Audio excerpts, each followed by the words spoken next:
में कि डील को लेकर क्या है सबसे बड़ा पॉजिटिव, वो आपके सामने हम आज रखेंगे। कच्चा तेल $80 के नीचे क्या इसे बाजार के लिए अच्छा और पॉजिटिव माना जाए। सेंचुरी मार्कर नॉट आउट क्यों ट्रेड करता दिख रहा है गिफ्ट निफ्टी, ये भी समझने की जरूरत है। ऐसा क्या हुआ है कि गिफ्ट निफ्टी 100 पॉइंट ऊपर है।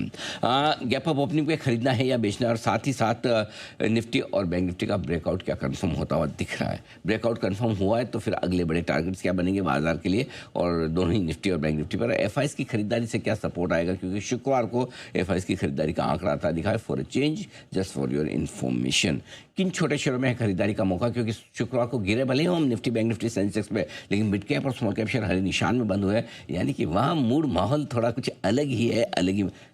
सिक्सर मारा है छोटे, सिक्सर मारा है किसने, लगातार छठे दिन तेजी की है मिड कैप स्मॉल कैप, और सिक्सर मारे हैं किसने, वैभव सूर्यवंशी। 11 बॉल, पहली 11 बॉल में खाली एक बॉल डॉट बॉल थी, बाकी 10 बॉल पे 4 और 6।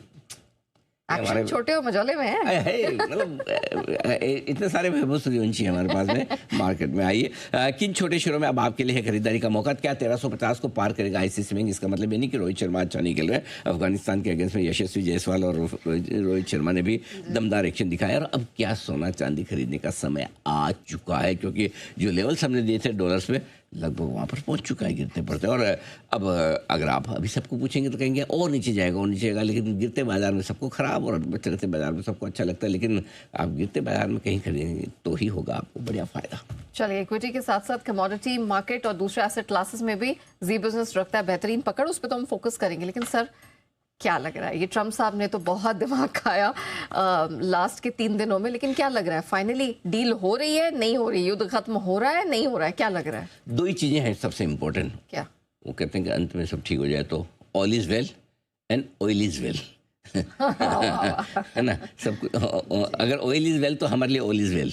हाँ, ऑयल नीचे है तो हमारा काम हो जाता है। तो फाइनली सबसे लेटेस्ट जो अभी अभी की ताज़ा जो चीज़ है वहाँ से करते शुरुआत, फिर मैं बैकग्राउंड में लेके जाऊँगा, बड़ा मज़ा आएगा आपको सुनने देखने में। पहले तो ये कि सबसे बड़ी पॉजिटिव चीज़ है, वहाँ से शुरुआत करते हैं। अभी सुबह 7 बजे युद्ध को लेकर एक बड़ा बयान आया है। ये बयान आया कतर और पाकिस्तान की तरफ से, एक जॉइंट स्टेटमेंट इशू हुआ है। उस स्टेटमेंट में उन्होंने कहा है कि ईरान के साथ और अमेरिका के साथ आपस में जो पहले दौर की बातचीत स्विट्जरलैंड में चल रही थी वो बेहद पॉजिटिव और कंस्ट्रक्टिव रही है, ये उन्होंने कहा है। उन्होंने बस इतना ही कहा है, एक हाई लेवल कमेटी बन गई है, बड़े बड़े मुद्दों पर आगे बातचीत करेगी। अगले 60 दिनों में न्यूक्लियर एनर्जी को लेकर या न्यूक्लियर पावर को लेकर बातें की जाएगी। तब तक लेबनान वगैरह में हमले नहीं होंगे, सीज फायर बना रहेगा, ब्ला ब्ला ब्ला ब्ला ब्ला। ठीक है, ये सारी चीज़ें होगी। लेकिन इम्पोर्टेंट ये नहीं है, इम्पोर्टेंट ये है कि उसको जब पाकिस्तान और कतर की तरफ से ये स्टेटमेंट पोस्ट हुआ, उसके बाद ईरान के विदेश मंत्री की तरफ से एक बड़ा बयान आया अगारची साहब की तरफ से, और वो सबसे बड़ा इम्पोर्टेंट है और बहुत पॉजिटिव पोस्ट है। उसमें उन्होंने ऑफकोर्स पॉजिटिव सारी अपने हिसाब से लिखी है, लेकिन इस वक्त आपको हमको सबको पता है इम्पोर्टेंस ट्रम्प के बयान की कुछ है नहीं, इम्पोर्टेंस तो ईरान के बयानों की है। मार्केट मूविंग तो वही है। ठीक है, उन्होंने 2-3-4 चीज़ें बहुत अच्छी लिखी है। नंबर 1, उन्होंने कहा कि लेबनान के साथ युद्ध को लेकर बहुत बड़ी प्रोग्रेस हुई है।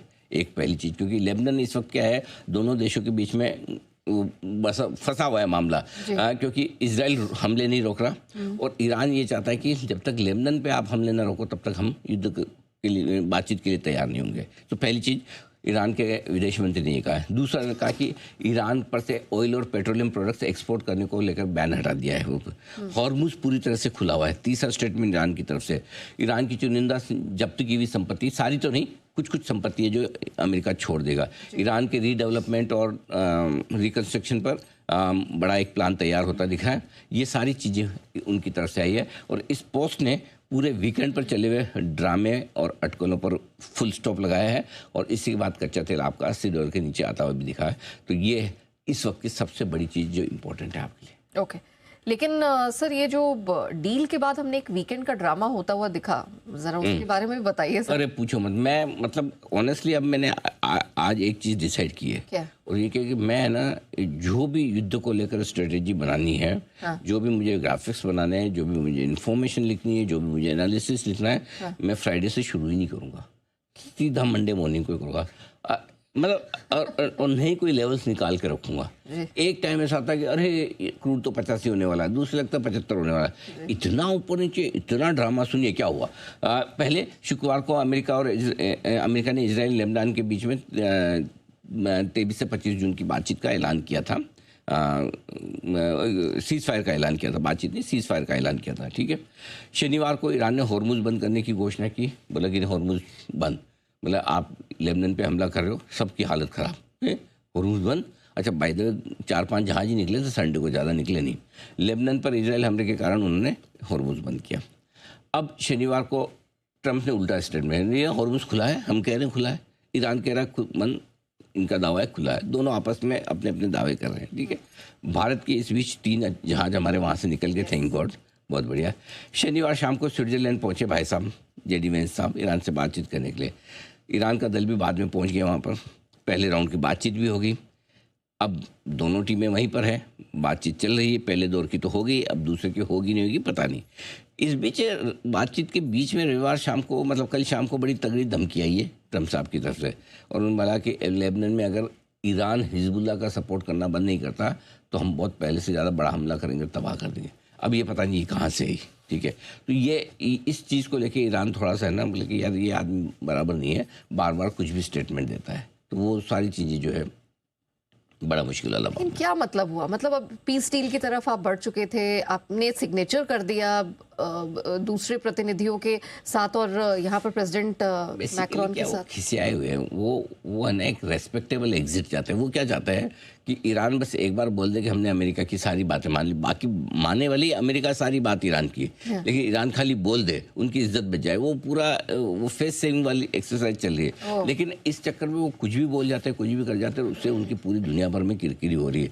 और जो स्टेटमेंट वीकेंड पे आए ना, थोड़े मैं आपके सामने रखता हूँ, वो आउट ऑफ कॉन्टेक्स्ट भी आप कह सकते हैं, समझना जरूरी है। उल जुलूल और विवादास्पद बयानों से ट्रंप सुर्खियों में है। पहले तो इस वीकेंड पे उन्होंने इटली की पीएम मेलोनी जी का मजाक उड़ाया और कहा कि उन्होंने मेरे साथ फोटो खिंचाने के लिए भीख मांगी, ठीक है। लेकिन मेलोनी भी मेलोनी है भाई। अरे भाई साहब, जो धोया उन्होंने ट्रंप साहब को, उनकी ट्वीट पढ़नी चाहिए और उनका वीडियो पढ़ना चाहिए। उन्होंने बहुत ही गंदे तरीके से धोया एकदम ट्रंप को। मतलब मेरे को लगता है वो ब्राज़ील के लुल्ला साहब के बाद पहला कोई लीडर मिला है ग्लोबली, है ना, जिसने पकड़ के धो डाला एकदम। बोले कि ये सब फालतू बातें बोलो मत, न तो मुझे तुम्हारी ज़रूरत है, न इटली को ज़रूरत है। बहुत अच्छे से धोया। उसके बाद ट्रंप साहब ने रविवार को निशाने पे लिया ब्रिटिश पीएम को, स्टारमर साहब को। बोले कि आप तो फेल हो चुके, आपकी नौकरी जाने वाली है। अमेरिका से डिसाइड करके, हाँ ऑफ कोर्स सबको पता है कि ब्रिटिश पीएम थोड़े से अभी संकट में चल रहे हैं, लेकिन आपको क्या लेना देना है ब्रिटेन का? ब्रिटेन देखिए, ब्रिटेन वाले देखेंगे।